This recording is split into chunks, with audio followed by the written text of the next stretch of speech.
ప్రధాని నరేంద్ర మోదీ మరో ఘనత సాధించారు. ప్రపంచంలో అత్యంత విశ్వసనీయ నేతగా నిలిచారు. మార్నింగ్ కన్సల్ట్ సంస్థ నిర్వహించిన గ్లోబల్ లీడర్ సర్వేలో అత్యంత విశ్వసనీయత కలిగిన నేతగా మోదీ మొదటి స్థానంలో నిలిచారు.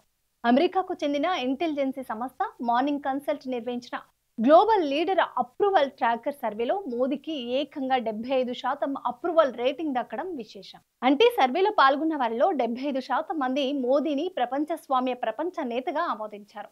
18% మంది మోదీ వైపు మొగ్గు చూపలేదు.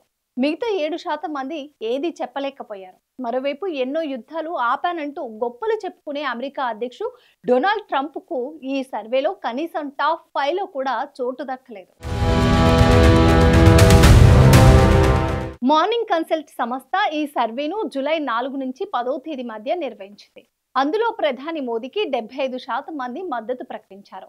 ఆ వివరాలను బీజేపీ నేత అమిత్ మాల్వియా ఎక్స్ లో పోస్ట్ చేశారు. భారతీయులతో పాటు ప్రపంచవ్యాప్తంగా మిలియన్ల మంది విశ్వసించే నేతగా ప్రధాని మోదీ అగ్రస్థానంలో నిలిచారని ఆయన కొనియాడారు. భారత్ సురక్షితమైన నాయకుడి చేతిలో ఉందని మాల్వియా అన్నారు.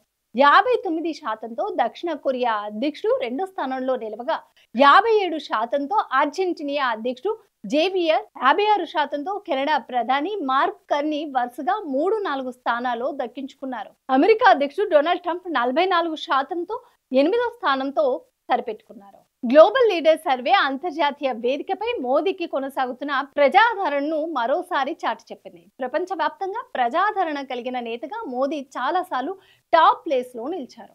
2021 సెప్టెంబర్లో మార్నింగ్ కన్సల్ట్ నిర్వహించిన సర్వేలో ప్రధానికి 70% మద్దతు లభించింది. 2022 ప్రారంభంలో 71%తో అత్యంత ప్రజాదరణ పొందిన నాయకుడిగా ప్రపంచంలోనే మొదటి స్థానంలో ఉన్నారు. ఆ తర్వాత ఏప్రిల్, సెప్టెంబర్, డిసెంబర్లో నిర్వహించిన సర్వేలో 76% మద్దతు దొరికింది. 2024 ఫిబ్రవరిలో 78%తో మరోసారి ప్రధాని మోదీ టాప్ ప్లేస్ ను దక్కించుకున్నారు.